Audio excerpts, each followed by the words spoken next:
Welcome back, race fans. This is the Crank Brothers Race Review series where myself and some selected co-hosts will break down each and every World Cup DH race this season.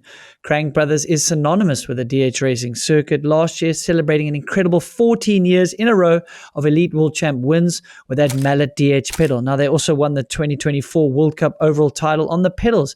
And it's not just pedals. Crank Brothers has been adding to their product offering over the last few years. And now a whole host of race winners and podium contenders are in their shoes. Riders like Ronan Dunn, Andy Cole, Bernard Kerr, Ocean O'Callaghan, Lucas Shaw, Cammy Belange, Troy Brosnan, and Benoit Coulange, plus many more. And in other exciting news, Commensal Makov will be running the Crank Brothers wheels this season. Now, I'm personally blown away by the shoes and pedal combo. I am a Boa Mallet shoe guy myself. It is easy the best shoe I have ridden. Race fans, I am excited. Eddie's not that excited, me getting him up early. He's had a few beers after the race, but we're in Andorra. I'm on site. Sven Martin was potentially a no-show, but look at that. We got three here. Eddie Master, Sven Martin, joining me in Andorra. I mean, we say it every race. What a race. You wouldn't have written that script. Well, I guess Gracie wouldn't have written that script. Loïc would have written his. Jackson, he's back in the editing room. I have only two mics because, like I said, he's kind of an extra guy. You're not allowed to take his mic. Is this the intro or can I cut it already? Jackson gets second and he says he's back in the editing room as if he's got to figure out how to ride a bike again. That's not what I said. You can't start the arguing already. Give that mic back to Eddie. No. I agree with Sven. What I meant was... And it's he's been thrown under the bus. No. We were all saying like Jackson... It's like Jackson... He could have come last. He may as well come last. Coming second, but he got second. Well, you don't win 5 in a row unless you win, is what I'm saying. I think for the history books, the story for Jackson, Fairy Tale would have been to win. It's an incredible ride. I would say a track that doesn't suit him as much as it suits Loïc. Well, I have also struggled to win 5 in a row. Have you? Yeah. Where did you struggle at winning the first one like me? Yeah. It's getting from 1 to 2.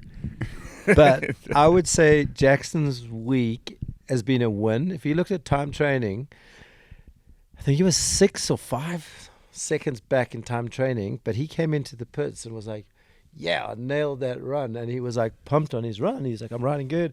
And Woody was like, well, guess you're 6 seconds back in 28th, bro.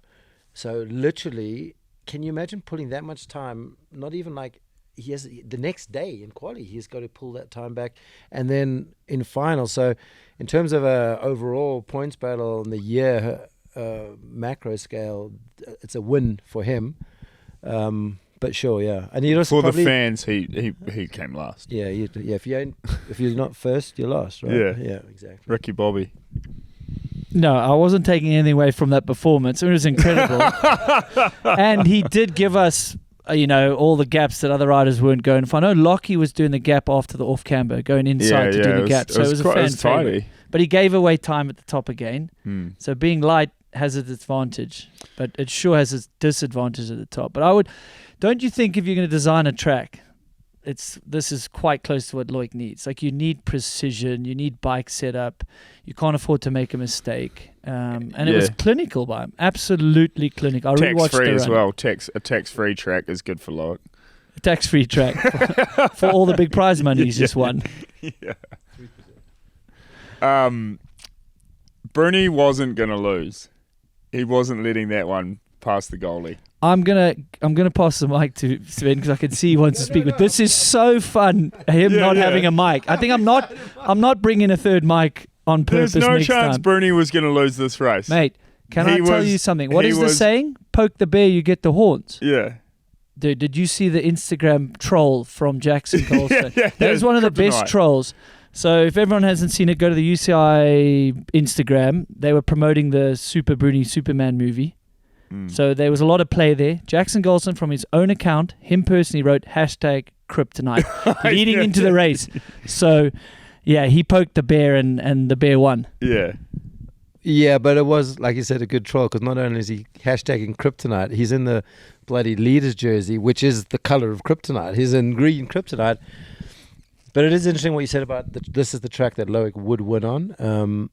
Loïc suggested. But like lives here. He made the suggestions on the changes to the track. Yeah. So it's like it's the perfect scenario, really. But you can't take anything away from Loic's speed in that first split, and 1.2 up. Yeah, on a split like that, like it's not just a 1.2 up on Jackson; it's 1.2 up on nearly. He would have been 3 seconds faster than me over 30 seconds. It's probably because he does 3 months more training than you over 4 months. Yeah, well, I was like, but like, dude, is this a good look? I want to know. Ask the audience. Good thing you're wearing some weird. It's Patagonia, man. It's for the planet. Oh, this is brilliant. I stopped by to say goodbye and ended up sitting on this couch. Where are we going with this?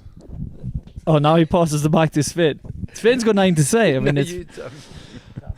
mean, Sven was saying that the track would suit him. You said like he would suggest some changes, but I mean, you've got to deliver under pressure. Like he's got his team here. He lives here. When I say he's got his team here, they expect him to probably deliver here in Andorra. But he called it out.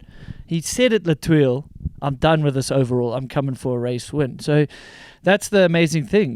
The cream rises to the top, and Loïc, he embraces the pressure. He wasn't last man down for a change. We'll get to Velez for sure. But David Palazzari, he was up by 1.4 on Loris at the split. So he would have been ahead of Jackson, all things equal, if he didn't come off. I know you got to stay on your bike. But part of me thinks it was a bit unlucky. I don't know if it was because he's pushing that hard. He was pushing a bit hard. You got to keep it on 2 wheels for sure. So that's a real bummer, as well as Velez.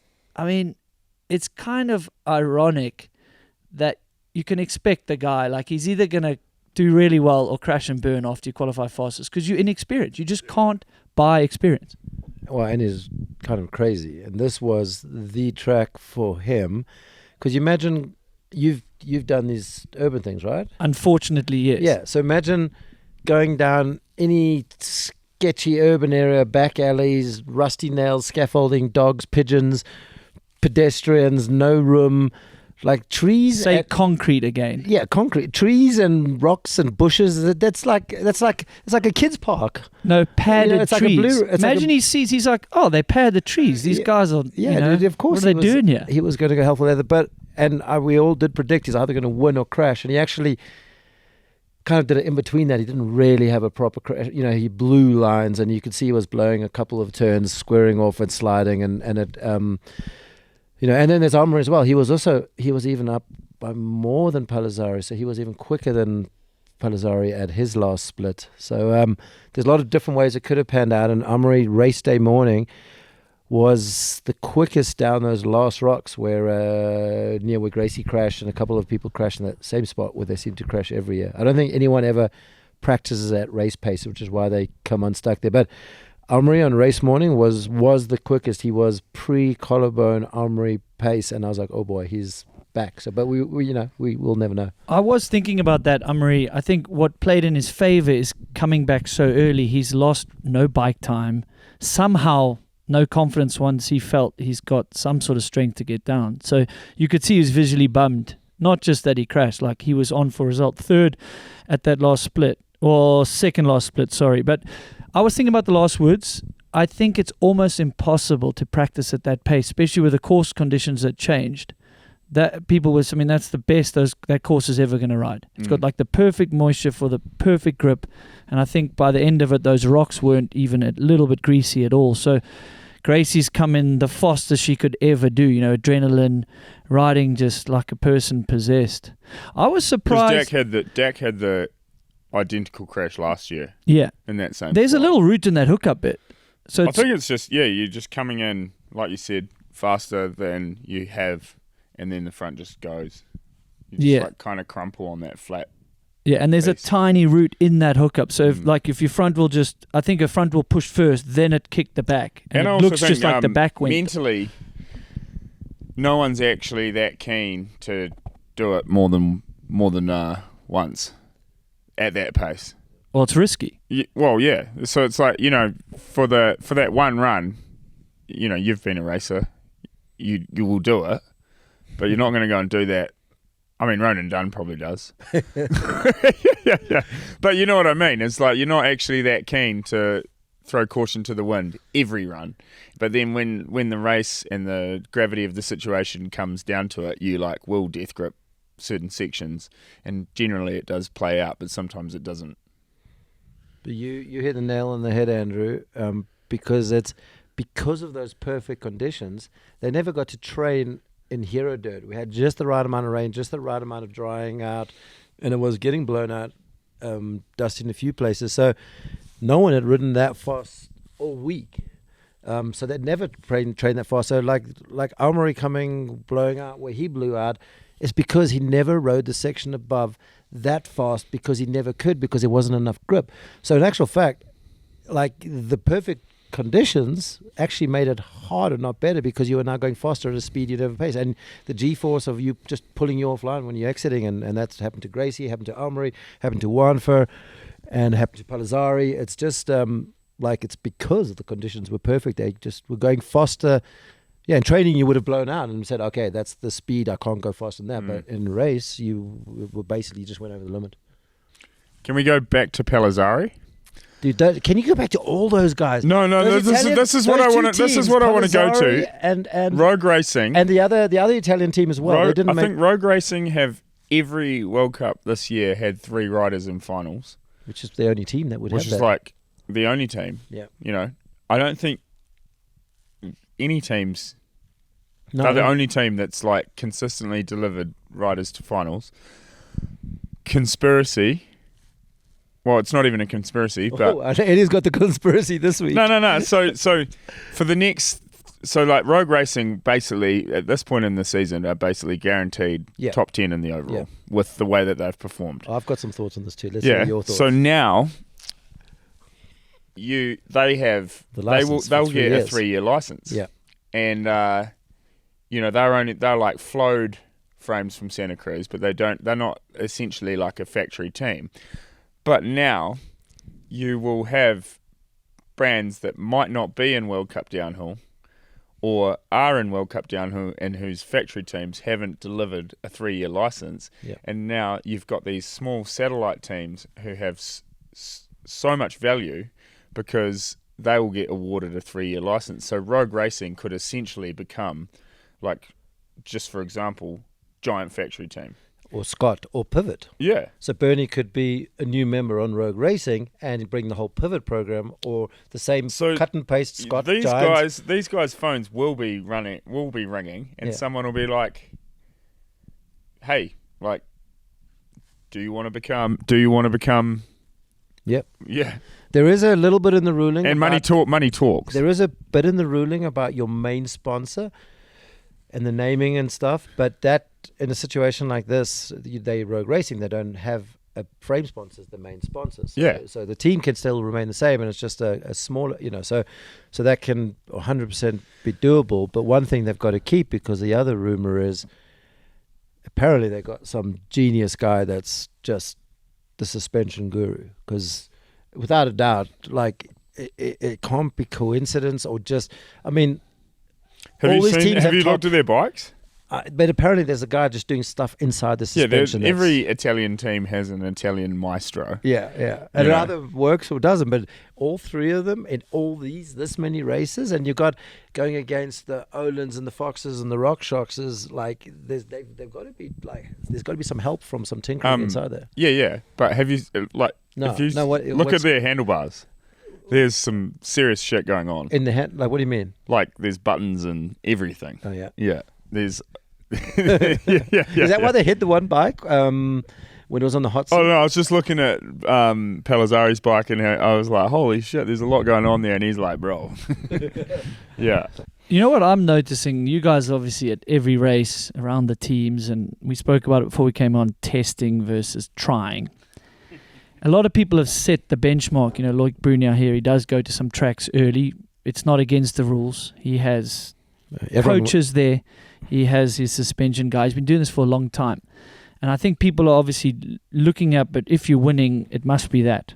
Like, we should not forget how gifted he is, talented on the bike. I mean, Loïc Bruni is so smooth in the way he rides.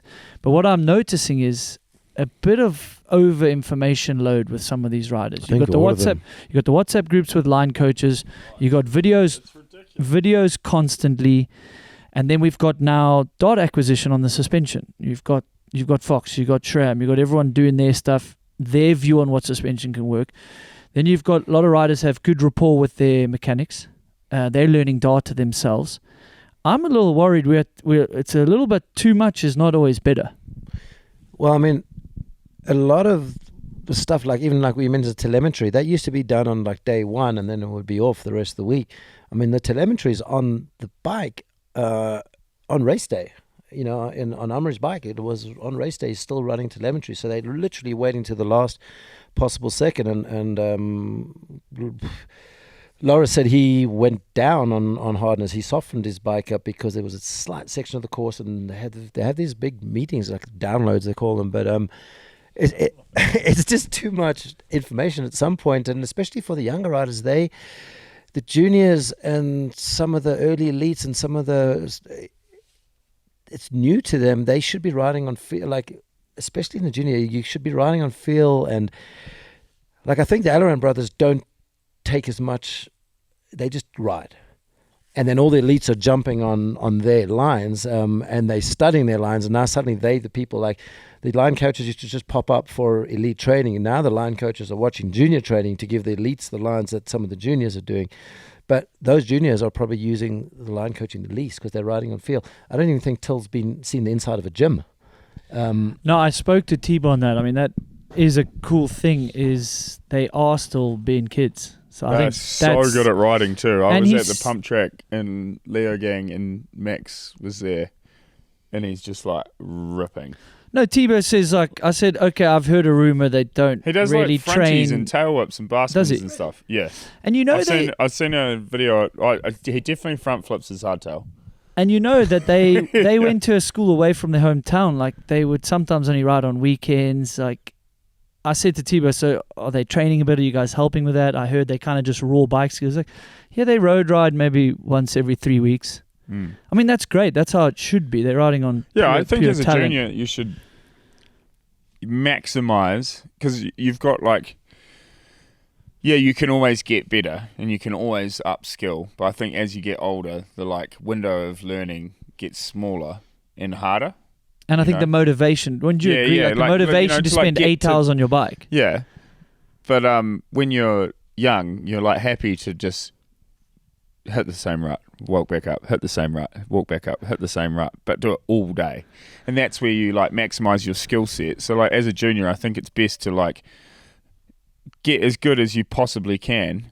And then when you are kind of starting to max out the skills, that's when you start looking for like the marginal gains in the gym with fitness, with strength. But if you do that earlier, you're not as fast as you possibly could be, because you've started focusing your energy into strength conditioning rather than skills. But like at the end of the day, when it comes down to it, all those guys are as strong, fit, mentally. The sport is still skills based at the top level. The best rider wins. Yeah, the best rider, and I mean Jackson is showing that. The way he's riding down. But I think the second thing is motivation and burnout. So if you're forcing these kids into the gym too early and the road rides and the intervals, I think that does burn you out. We've seen it in and even if you're not doing all of that, just being on the circuit this long, you might burn out a little bit sooner than others. So it's cool that they keep it fun. It's super incredible. In the ladies' field, great, like the Tani Gracie thing. Gracie is like, her preparation is super interesting. So Scott was opposite Norco. Morning of the race, music's blaring. It's quite an early morning. I can see they're trying to get everyone fired up, mechanics, everyone get a bit of a vibe going. This music keeps going. Playlist gets a bit more wild. I look over the time, I'm like, but practice is done. Gracie's getting ready for her finals to go up. This music's getting louder. Mechanics are cheering. It's literally a freaking party in there to get Gracie hyped up. That's what she needs. I thought it was so cool. Like, it's so different. Other riders want a little bit more quiet. They go up there with their mechanic. They do their own process. But that was cool to see. So I got to witness that part. And I think she's gone from wanting to win to expecting and knowing she can win with a good run. And I also saw in morning of practice, really frustrated first run, like, I'm not riding how I want to. And that's like a feeling on the bike. So it's interesting. No, that was morning of qualifying before she qualified Fosters.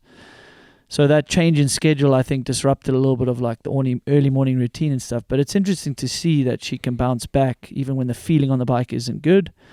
And I mean, that run she put together. She needs one of your old Martin Whiteley pit boards at that final rock section saying, "You're too up, chill the fuck out." Yeah, so I didn't agree with pit boards, but if you're that far up and that far down, what did they make you?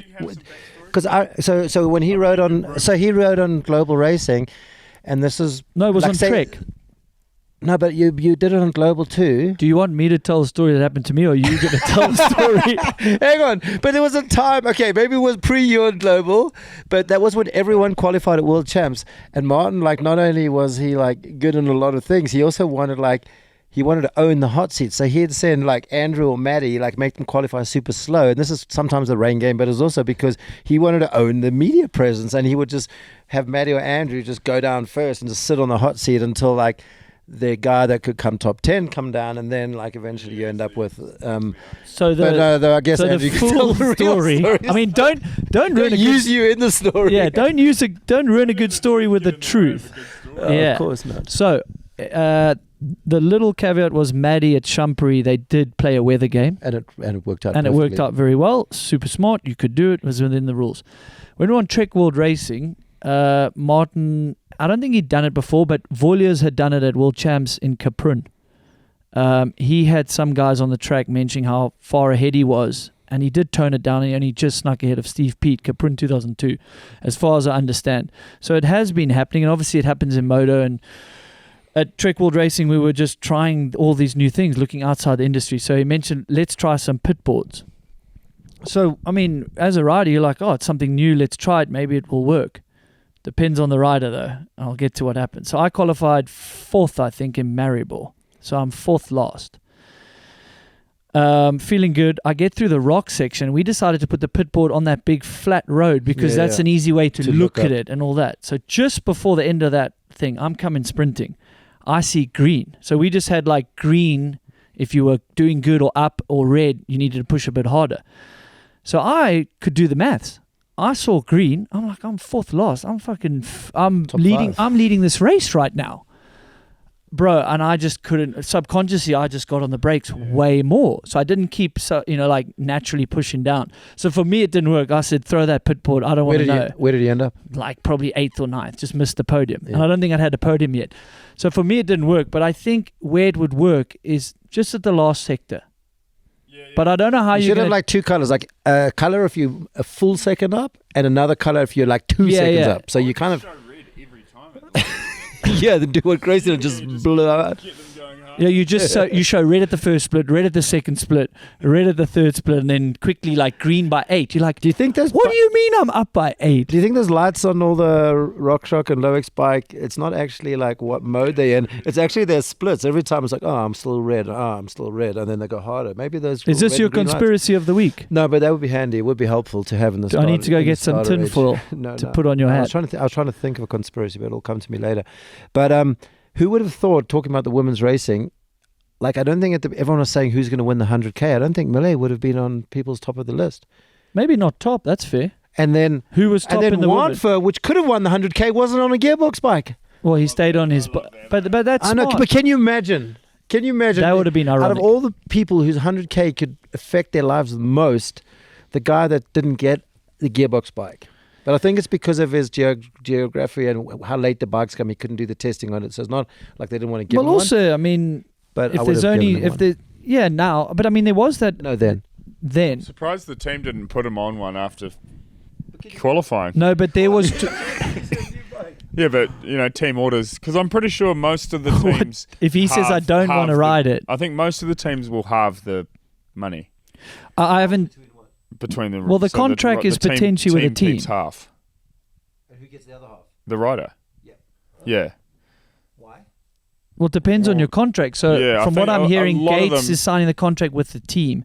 And then you've got to look at how they've structured that for the rider's bonus, which is fair. Like, if you've signed the contract, you can't moan about it now. Yeah, I'm pretty sure, from what I've heard, most of the teams will keep half So it's 50-50 split because they've given you the opportunity to win this 100 grand. Yeah, fair enough. But I Yeah. mean, good for him.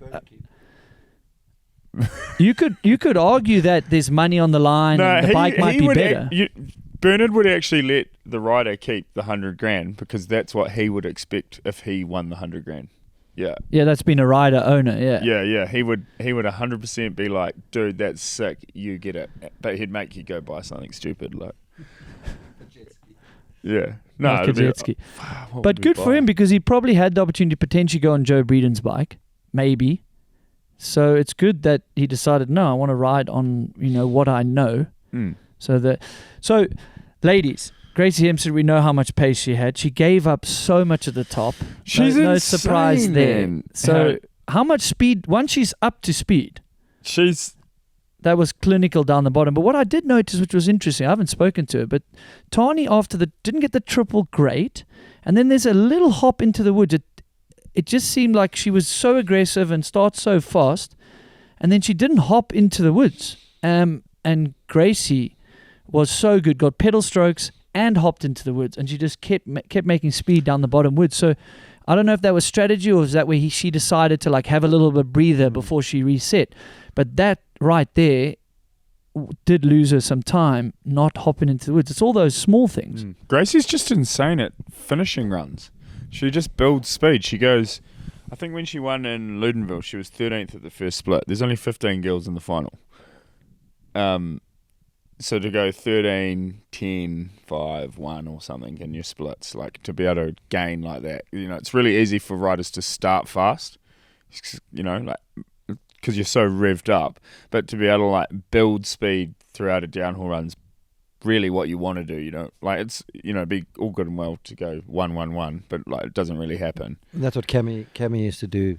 Yeah, really well. but like Gracie in every race this year has just been like The bottom 2-3 split. yeah, she's just annihilating the field when it comes down to the end of the run rather than the start, and that's pretty impressive. Which makes next year, I would say, let's give it a solid off season with Alan Mulway is pretty obvious.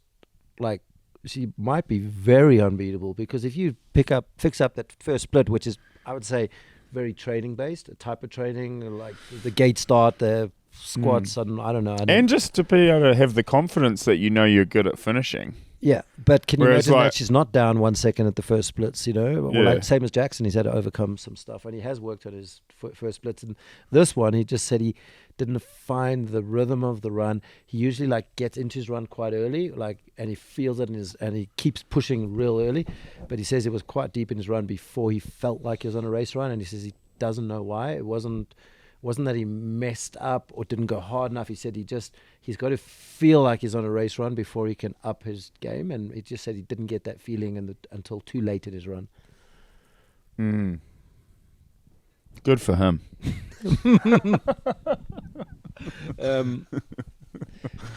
Little bastard, eh? Yeah, He's it's tough problem to have. He's like gets second, and he's like, I only raced half the track. The rest of it, I just rode. I spoke with Rachel about it on last Wednesday, like half a week ago, and asked because she went on like 2 years, And I said, wasn't the question always bothering you? And didn't she said at first no, because she just did the same thing and just got the same result. So it wasn't like she was doing something different to get the result. She just did the same thing, which is like the process, which is everyone's doing. But then she said it literally did become, that's all she'd ever hear, all she'd ever talk about, mainstream people asking her, and every fan, like I was in the pits a bit with Santa Cruz, and that's literally the first question out of everyone's mouth to Jackson. So at some point, as bummed as he is to not get the 5-pit, he's probably like just relieved to get rid of it. He would have probably liked to have 5 and then lose the streak, but it's got to be a little bit of one less thing on his shoulders. I mean, that will be an extreme amount of weight. Like, he is carefree. I asked Petey a few times, like, is it there? I asked his parents as well. They're like, yeah, maybe he's a little quieter than usual, but he's very good at dealing with it. And he delivered. That's racing, like not getting into your run quick enough. Like, he did not fold under any pressure. No. That was a damn good run. You can always have a better run. Loïc would probably argue he could find more time out there. But this might never happen again. What, the the 5, Pete, to get to the point that you can even have the opportunity in men. It's happened once before with Gwyn, one of the greatest, if not, the greatest. Everyone's going to have different opinions. But that's a unique thing to have the opportunity. I know Rachel clearly is the GOAT by doing it 2 seasons in a row, basically. But in the men's, 14 in a row. In the men's, to win 4 in a row, to then have the opportunity. Obviously, me personally just wanted to see it happen. I wanted to see a new history book stat. And also, you can't underplay anyone's previous achievements, but I think currently the level of riders has always been the same, but the technology is a pretty level playing field. So now you've got 10 guys who can all win races, but they're all on equipment that also can win races. Whereas previously you might not have had 10, you might have had 4. Well, I mean, that shows when an Amri gets 18th, 15th, or Loïc looks like a decent run, a bit scrappy, and he gets 14th. We've spoken about the depth of the field. You would argue it's harder to win races now. Is that what I'm hearing? Yeah. That's kind of what I'm saying. I think it's just getting harder and harder because, with the novelty of being able to watch all these phenomenal young kids are coming in, they no longer have to do their apprenticeship. They come in fully qualified, and there's just more and more. So me and Bernie were saying, it's there's now, I think we're experiencing an oversupply of race winning riders. I mean, top 20 was 2 seconds, in quality. Yeah. So now you've got Troy Brosnan on the podium one week and not in finals the next week, and trying to explain that to a brand manager or someone who's not in the race or is not on the ground is super hard, because they're well, what do you mean what happened? And when you say nothing happened, he just didn't get through, you're how does that work? Yeah, you would think before, you can't go from a podium to 30th or 25th, but from podium to 30th or 25th is sometimes a second. So yeah, you're well within the reach of a podium, but you're not even making it through. You're not even you might nail your run and wash the front or pull your foot out of the pedal, make a minor mistake, but you can bleed a second in a sector so easy, and then if that's the difference between not getting through, it's pretty insane. I don't really know what that means. I just think, for the sake of it, I think 40 in finals is a better number. Yeah, we've all that one we've all gone on because the problem is, which will affect Warner Brothers, as soon as it is riders like a Troy or a Loïc or a Jordan, those managers and teams and backers and sponsors, they're going to get a bit antsy. And like Eddie said, well, why is he in the end? So maybe they do want to have a bit more. There's no safety, there's no protection, but let's put 40 and that's your protection. But I was watching shooting quali day by the sort of the second longer rock garden, and there were literally guys that I don't know what their name is, and I'm kind of not familiar with their riding because there are still a couple of outliers, but they're literally going as fast as Loïc and Jackson and Omri down the rock garden, because it is one line, and if you nail it, so it's where do you differentiate? And that's like that. I think that Thurlow kid from Aussie with a grip in the hand. No, that's Carter Sloan. Carter Sloan. Sorry. Yeah. And but the Thurlow guy's another example. Yeah, Luke Thurlow. People don't. Two national jerseys in the final. Yeah. That's pretty sick. Yeah, there were 3 privateers this week in the finals, which is Danny Castellanos. Yeah, those 3 guys. They're all on Santa Cruz's randomly. They are going the same speed as the fastest guys in the it's crazy that the performance, and is it the bike technology? Was this track about one line? Does it need more Valdesol wheel to it? A lot of the riders, just judging from Win TV's track walk video, especially all the Kiwi juniors, it looked like they were interviewed all together, but literally in isolation, nearly every single one of them were like, it's a bit of a blue run. So the riders clearly want more challenging because they don't want to have to like risk It's life harder or death. it's harder to race easier trails. Because you're going to go faster, you have to risk more, and you've got to do crazy one-for stuff to like go P1. Like, and he doesn't care to do that, but like not everyone wants to do that, you know. Yeah, I mean, we have spoken nauseam about more riders in the final. I don't want to. Sorry, I haven't been tuning in recently. How dare you? Well, it's talk. It's talk of the pits as well. There's probably not one person I don't have an off the record chat with. So, it'll solve a lot of things, but maybe we don't digress there. But let's talk about so like Danny. I don't know how you pronounce it. It's like the T-Bog kid. He's made 2 finals this year. Like he's on, or someone like Palazzari. Yeah, like if this was last year, like now those guys were super valuable, and like they are valuable because they've obviously showing some like serious speed. But like this year with the points staying with the teams, do you think we'll see those people like that moving on to like the bigger teams? Yeah, I think their stock's 100% going up. A few off the record chats is, what do we do with riders now? You know, back in the day, this is basically where I'm going with this. What are we doing? You would sell yourself as a podium threat top 10 guy. Yeah. You would sell yourself as a podium win threat. And that's why guys are getting 6 figures. Didn't Bernie say there was like how many hundreds of thousands of dollars not in the final? Their paychecks. There's 8 guys on 6-figure contracts, which they deserve. They weren't in the final. This is speculation, but like so now the challenge is. And there were probably 8 guys that weren't on 100K salaries that were in the final. Yes, more than that. So now, are you going to see riders? Unfortunately, if you haven't had a good year, you're going to drop in pay more than you used to. So you can't only ride off your name and your past performance. You've got Palazzari, those sort of riders that are going to up their stock. They're worth money. You can put them on your team even though that team's got the points. Other riders might end up on more bonus structured programs. Yeah, you get paid for being in the final. You get paid for being top 20, top 10, and you weight it that way. I saw some contracts already where you were getting paid base salary off what you did last year because of these team points. So the knock-on effect of making it so team-based in a sport that is individual, supported by teams. That is what our sport is.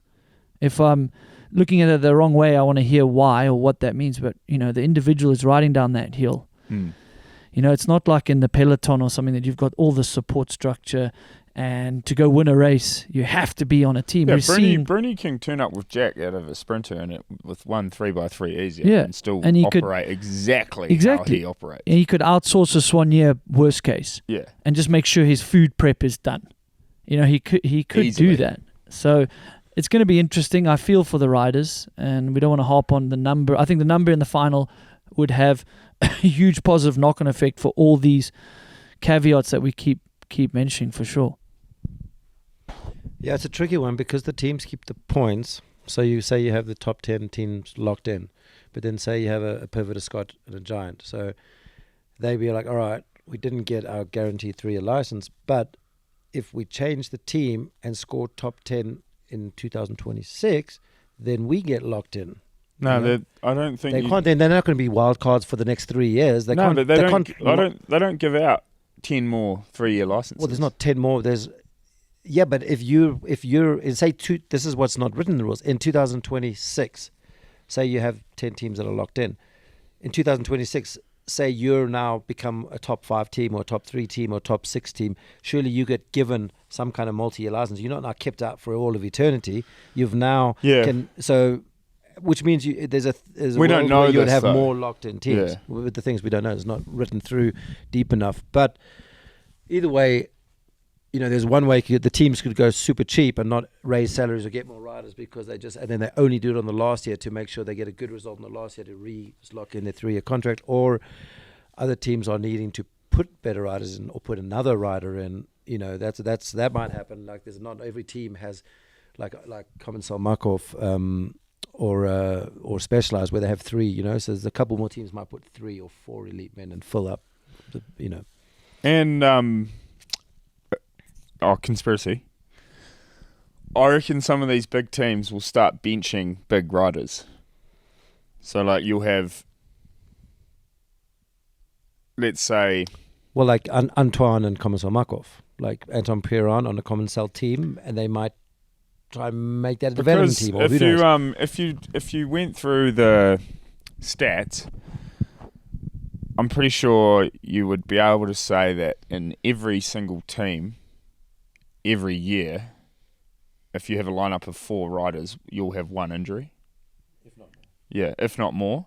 So now you'll start. I think you'll have Max Commensal having a bench of 6 riders to fill 4 spots. And if you can afford it, it is one strategy. If you can afford it, and that, like Greg Williamson on Mondraker, because like you've got Loris, Amaury, Dylan Maples, and now you've got the 2 Elrons coming into the fold. And I think he will keep all 5 of those guys, but only 4 of them will race. But would he not put the 5th on the other Commensal team that he's allowed to race? And then can you have a switch? We don't know. These nuances are all new, so we've got to understand. I don't think you can predict all these scenarios when you change these rules. So that is going to be interesting. But so like case in point, what Dylan Maples is like quite. I mean, he's the guy with the question mark over his head, because you've got Max and Till coming in, so that they're like the new generation. You've got the old generation who are still winning races and podiums, Amaury and Loris, and now you've got Dylan Maples who's like floating in the fold. You missed our last podcast. We spoke exactly on that. You're 2 podcasts late, but no, exactly. But then there's also... And does he want to do that? Does he want to be that guy? Well, and then how many offers is he going to get from the Giants and the Scots and the Pivots or whatever, or from Commensal Les Ors. So there is room for... There's a handful of guys that are sitting pretty because they know they're going to be in demand. There's only one rider coming into this race. There were 3 riders who had got... Only 3 riders out of the whole field who had made it through Q1 into finals through Q1. It was Deprella, Loïc, and who was the third? Pinky. Ryan Pinkerton. And then now it's just Loïc. And that's something you can take back to your brand manager and be like, this is hard. Yeah, and exactly like your point on Troy, like from the podium to not qualifying. Pinkerton was clearly one of the guys. This was his style of track, his conditions. It was like riding Laguna Beach. Yeah, I had him in my fantasy team. Yeah, and for a reason. Yeah, and had he not crashed out twice, he probably should have been on the podium. But then going back to next year and the rules, you have all these rules, but how can you plan for the future? Or you have these 3-year locked-in things based on 4 riders per category when you don't even know if there's going to be a junior category because there's other random unsubstantiated rumors floating around in juniors. So then how do you plan ahead, I can't even plan ahead on lodging next year or travel next year or visas next year because we don't get a schedule till like September, October, November, And if you're a South African, you take 3-4 months to get a visa or an appointment and then, so it's... Don't you have like 5 passports? 4 residencies and 3 passports, 2 passports. Yeah, I mean, I hope that the teams, give these riders their 2-3 year deals. I do unfortunately see that potentially a bad season is going to affect your salary more than it ever used to. But you are going to just have to hire riders on their potential, not on past results as well. You've got to really dive these riders and see, okay, are they on the way up, on the way down? Was it freak circumstances? And also, this is the first year. It's like psychological warfare out there with Q1, Q2, this new thing. So these riders have to learn it. If you've got the pace like Loïc, it's a little bit easier because your 90-95% run is probably going to do it. Look at Loris. Did he misjudge Q1? What was going on there? He didn't have the pace on paper until the finals run. What was that? Strategy, just feeling on the bike those days. So... yeah, there's so much more nuances in downhill, and that's why it's such a unique sport. That's why we're fighting for 5-man podiums. That's where we're fighting for more people in the final, whatever it may be. So it's definitely going to be interesting, but we shouldn't gloss over, because you mentioned like the new school. What about the old school? Dak Norton coming back in 10th. Yeah, it's I mean, that's incredible. That is an incredible ride, about almost as good as Amari coming back. It's an incredible return because he had a crazy injury. I mean, he's still not even walking pain free. So Yeah. not Even just dealing with pain on the bike is something. It's like, how do you focus 100% when you have a constant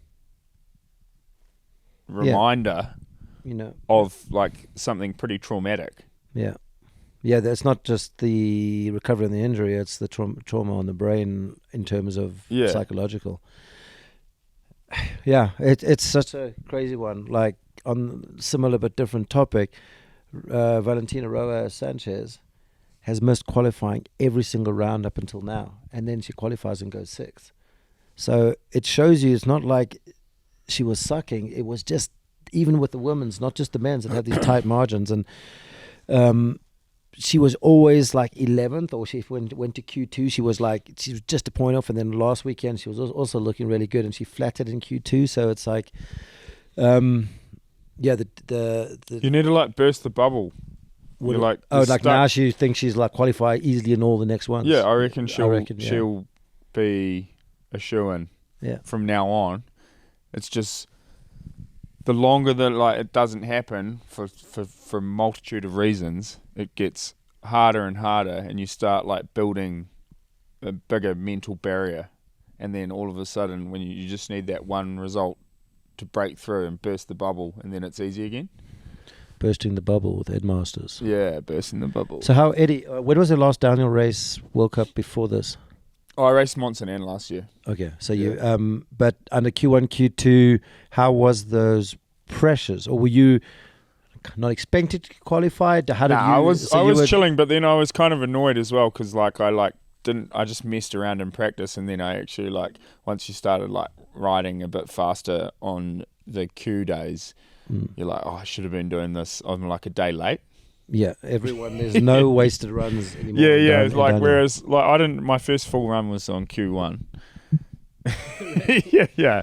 So I wasn't exactly prepping, but I kind of didn't want to. I was happy just to But then now, after doing the race, I'm like, I want to ride my downhill bike more, get better prep, because I'm going to race. Oh, I'm planning on racing the last 2 World Cups, Lake Placid and Montsanan. So yeah, and then approach the races a little bit different if you want to be a bit more competitive. Speaking of that, I mean, you can speak to Martin Mays. He sort of spoke out on potentially not being as stimulated at some of the tracks, maybe that other riders have been there for years before, like a Leogang and stuff. And then Litweel, you could see he sort of bounce back, right?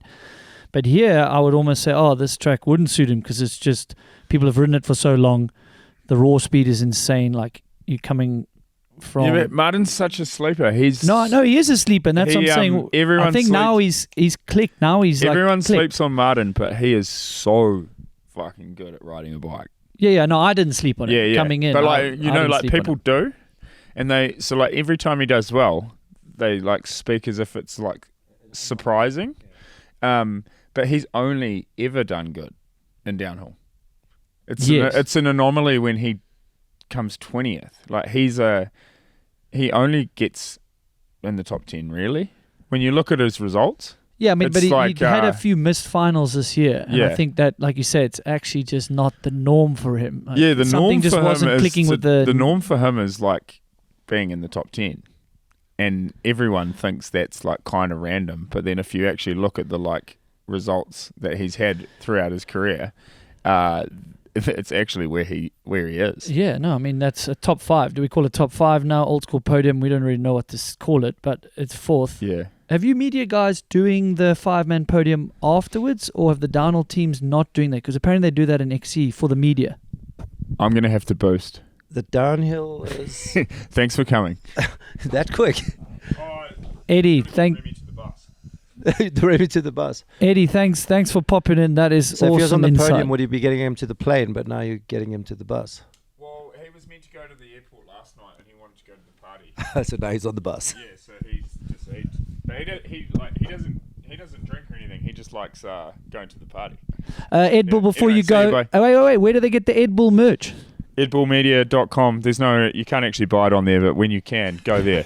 Or you come to a race and it's in the pits. Yeah, or it's in the pits. There you go. Go follow it along.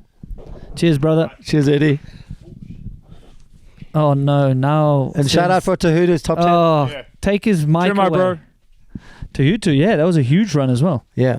Sven, no huge arguments here now that you got your own mic. No, Eddie's done the conspiracies. We had our argument early on, so it was me and Eddie against you. So I think we got that all out the way. Which one was that about? What did we disagree with? I don't know. You said something about Jackson not firing or something. We need to go back to the workshop or get I out said the if he could protractor. edit the script, he would edit where he wins. I mean, 5 in a row. Edit Come the on. script. So I thought you said edit his like writing or his preparation. No, I don't want. Never. Hey, Jackson. You said go back to the edit. Jackson, I know you listen to this, and if you don't, Sven will tell you to never edit your writing style. There we go. What else? But yeah, hey, talking about Jackson's writing style, did you notice how there's a lot more hopping and popping other than Loïc? Loïc didn't change his writing style, but by a couple of other guys that don't usually hop and pop. Well, who?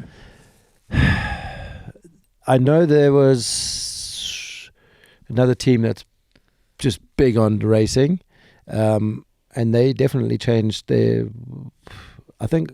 Yeah. You think subconsciously they're potentially seeing what's winning races? Yeah, Loïc they did a hop into a backside just near the first split. And he did Looked it good. And he did it in La Tuile as well, in his race run, never practicing. Oh no, So- we spoke about yeah, that. exactly. So Not his smartest move.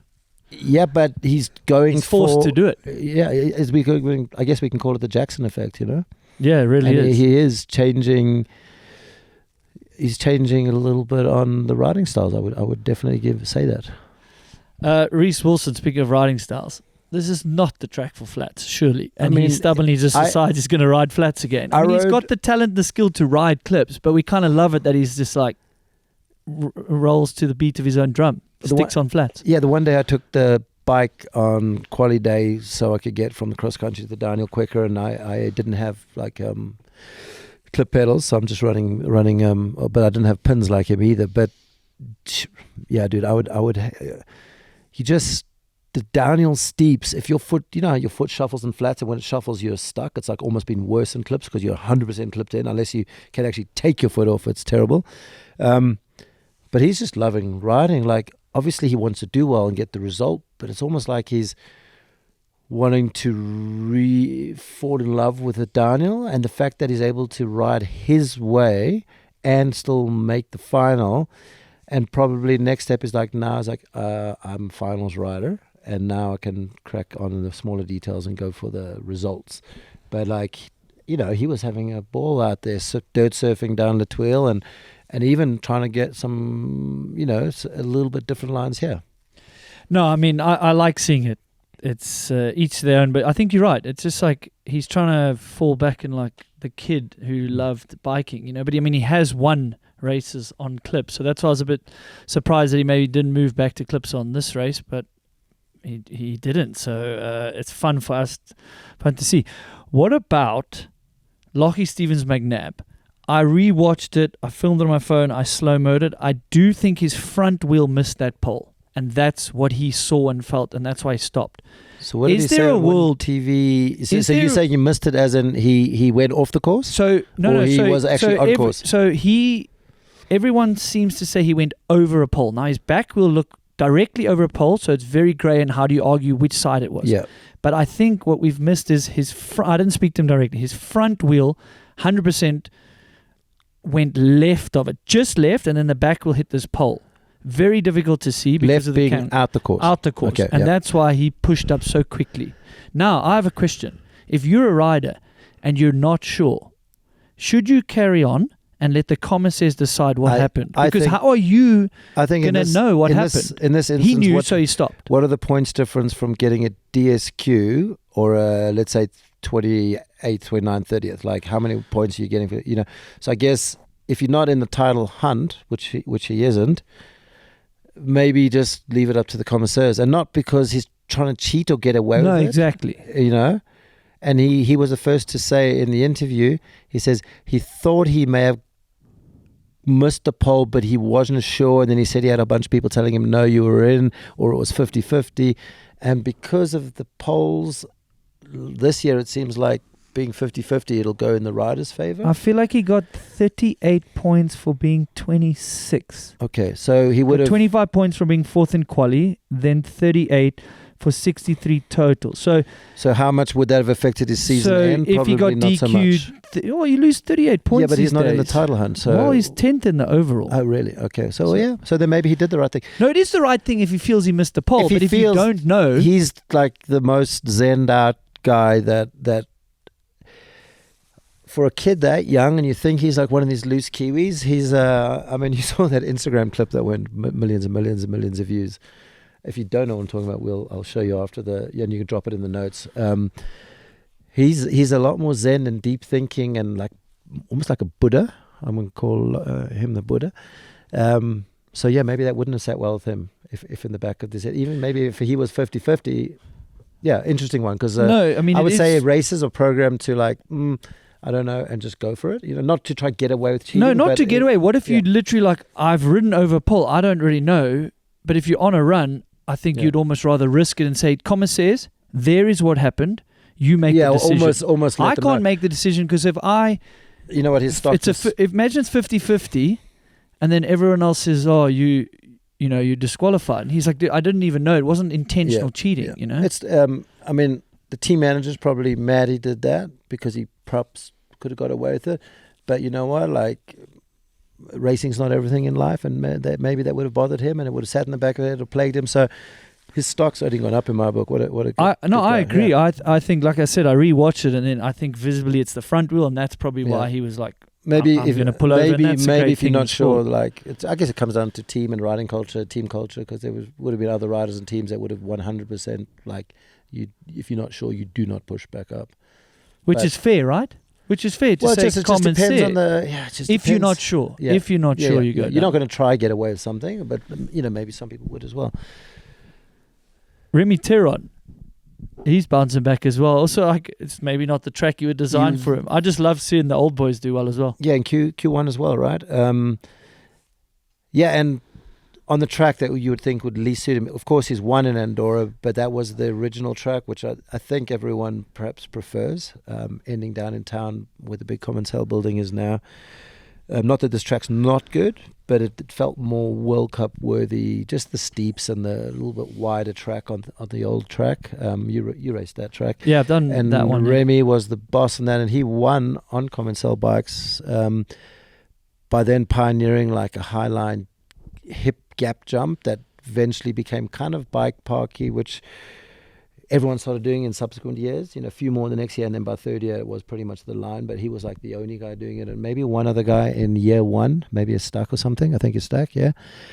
And I'm afraid that's unfortunately what's going to happen to Champery. Everyone's like, oh, I can't wait to Champery World Champs, because we have these Champery memories, and now it's just a baked-in, hard-packed bike park. And those first years of Champery, when there was not even benches cut and not even berms, it was just natural, was like as good as it gets. That was my first race. That was my first race. I showed up to World Cup and didn't race. I just shot cameras only. I think you're lucky. And I think that's good for your body. And when I saw those conditions, I was like, man, I have made the best decision in my life. That at the time, that was out of a lot of people's comfort zone, including me. And Nico Vuillot, that was his comeback race. It was, It wasn't a comeback. It's because he got more with Lapierre and helping blanking them out, and maybe Loïc. I'm not sure. No, 2007. But and Nico got fourth, passing 4 people. He qualified fourth. He had to pass 4 or 5 people in his run. I remember in the drive. So he actually had the best run out there. And like, if he never crashed in the wet or never went to wet, imagine like Nico being back on. He might have stayed in the sport way longer if had he got his podium. Maybe. I mean, we're talking about stuff that happened in 2017 and Speaking of podiums, we shouldn't gloss over Ocean Akella. And he's also like, to me, Ocean's like a silent assassin. Hey? And also I like it. I like his riding style, just sneaks in here in 5th. And you think like... No, you didn't answer. So you guys don't shoot a media podium of 5. No, XC apparently does that. Sorry, the XC guys give way more pushback to Warner Brothers Discovery than the downhillers. The downhillers are coward. They don't fight for what's theirs. They don't push for extra prize money. XC prize money went up one year. Where did it come from? From the downhillers. The downhillers prize purse went down, and no one even thought to to complain about it. Downhill prize purse at World Champs one year went down for EXC. And not one person noticed, and not one person thought that wasn't fair, or the cross country's prize purse did not go down because they would have kicked off. The downhillers didn't even kick off. They didn't even care. And the same thing's happening here. They're getting pushed around. I won't say pushed around, but the XC guys seem to be a little bit more of a brotherhood, or they fight a bit harder for what's There's right. more one voice. I'm seeing it. I'm speaking to people. They are more united. It seems to be easier for them from top ranked team to 18th ranked team to have more clearer vision Well, they've on always the direction. they've always been more high maintenance. So when they no, it is, and that's XC versus downhill. The downhill is Chilled, historically, yeah. well, okay, whatever, we'll do Have that. a few beers after the race. Well, not not professional. anymore. Not anymore, but historically. So historically, the XC guys pushed back a lot more organized, and they did Brazil and a couple of times, and then eventually they kept doing it. That the UCI said, okay, you won't get fined when you hop on the podium and do that photo. But that's after TV. They said, okay, after TV doesn't change your guys to get what you want, and we want this for the media. And I'm not sure if they are still doing that, because I still do see 3-man podium photos. I think it's a cool idea. That's a compromise. No, but it needs to be recognized officially, man, because it's like we're talking about podiums and then someone else is not talking about podiums, and like how you said, the records. Yeah, the record books. So, because it's crazy that we're forgetting people like. Well, we almost glossed over Ocean. Maze and Maze. Like, and Maze. I mean? Like, we spoke about Maze, at the end but of that the was race, the I'm Enduro like trying to thing. do my interviews. I'm like, okay, these guys were on the podium, and I haven't. Everyone's going so damn good. I'm not sure. I'm not looking at the results, and like you gloss over Martin Maze. Hey, Martin, how's your run? He's like, oh, it's okay. And then I walk away from these pits, and that night, and he's like, kind of like subtle, subdued, and he's like, no, it was good. I liked it. We got the bike where we wanted to. He's fourth in the world. And then that night, I'm like looking at the results actually while I'm editing photos. I was like, Martin got fourth, and I didn't know that, and he didn't seem happy, and no one is. Of course, people know that, the fans know that, but not really, you know. Well, it's fourth now, first loser. It used to be the sixth place. That's yeah, like I guess. Champs. Yeah, we've got old school, like historic record books, but also we keep speaking about the nuances and all these. Some of the names I don't even know. I don't know Castellanos. I can't even. So he qualified. Also, he's a guy. I don't know him that well. He's in the final. He will do all the wild lines, like how Bernard would do. Yeah. You know, like in, for instance, the gap in Ludenville, the stall wall. Like when people stopped doing it, he never ever stopped. And I bring his name up to say, like, that's why a top 5 is so impressive. And so because it's so difficult to get. See, he just told me. I said, hey, good job on that's a second final. Privateer. And he's like, Sven, don't you remember? I'm like, what? He says, so basically when Win was doing the privateer thing, I said, hey, Win, how can I help? And I'm like, when you choose the guy that wins your privateer award, my sponsorship from Sven Martin Photo would be next World Cup, I'm going to shoot him for free and give you the photos. So he pulled out his phone, and it was still, he says, these are the photos you shot of me after awesome. I won. And that was 2 or 3 years ago, and I actually I knew I did it, but I forgot that it was him. And he's the second youngest guy in the final. So it's cool that we were worried that we wouldn't be able to get these random. Remember in the beginning of the year, we were worried, that we wouldn't see this being able to happen, him and 3 guys. But thankfully, either through federations or enough UCI points from their smaller countries, they are still, so maybe the cream does still get to the World Cup field. It can get there. You might do your apprenticeship at some other series. So but it's good. It is good. And I just want to say, we mustn't gloss over, we've just said top 5. Jess blew it into 4th. Yeah. So, there's been some injuries, lack of confidence, all these things. And it's like, that was a sneaky good ride as well. I think she's really doing it the right way. She's really taking her time. She's had big injuries and come back and then done like a hard line or something. It's like, why would you do that? She's almost going the opposite route and really without rushing it, patiently, like just she's doing it within herself. She's not, I not love risking that. anything. Do you know Juanfer wrenched on his own bike last weekend? Did he? Yes. Oh, yes. Their budget has some of the constraints on mechanics. Well, but the mechanic got sick. So I would think you would just get another mechanic or call the local bike shop, but the budgets are literally so tight and spent, probably overspent. The little teams like Union and like we had our team that you were on, as easy as it is for me to say, oh, why don't they just get another mechanic and pay him day rate for 4 days, $400, you got a mechanic, or give him one of your wheels or bikes or whatever. Like, you don't understand that it's just your credit cards are maxed out. You can't get cash. You literally sometimes lending money from the riders to make the season happen. And we did what we can to get you to the races. And although with the performance they had and how many riders they had in the finals, the intense Breeden's team and with Ollie and them, they running on a super tight budget. But how nuts is that? Wanfa wrenching on his own bike last weekend, and then Q1 winner. Yeah. No, it's incredible. His stock, if he can show this pace throughout the rest of the season with different style tracks, I mean, his stock's going to go up. Yep. Like we said, it's no surprise he can maybe qualify. Not no surprise. This is a track that will really suit him. So the only other thing cool. worth noting, when everyone was racing the same day, same conditions, the junior has a slightly less degrading course, but fastest timers of the day by 2 juniors, and I think the top 4 juniors would have been in top 6 in elites, or top 3 juniors would have been in the top 6 in elite. And they would have been bummed not to have a race day to maintain that status, because now they can't say they were the fastest man. Loïc was the fastest person in Andorra. And a junior had the craziest crash of the week as well. Do you think Max Alleran would have been fastest if they had their race? You know with those dream conditions? So you can't, like, this. You know what is so tough to spitball? How much they could have stepped up like Loïc did. Put them in the category and last down the hill when it's quiet under those pressure and expectations, which we're going to see next year. That's what Finn said as well. It's just like you're actually not comparing quite apples to apples, not course conditions. Pressure. It does something different to the body. Yeah. Look at Velez. Yeah, exactly. He looked aggressive but messier than normal at the top. Yeah. So guys, thanks for tuning in. Head over to the Race Companion Fantasy League. You can always change your team up until, I think, after time practice, which is a good hack. Always watch time practice. Thanks to Sven Martin. Thanks to Eddie that had to leave. If you like this content, you're either on my channel or head over to Moving the Needle podcast. And before I wrap up, Sven's probably got something to say. No. What podcast That's the first. are we on?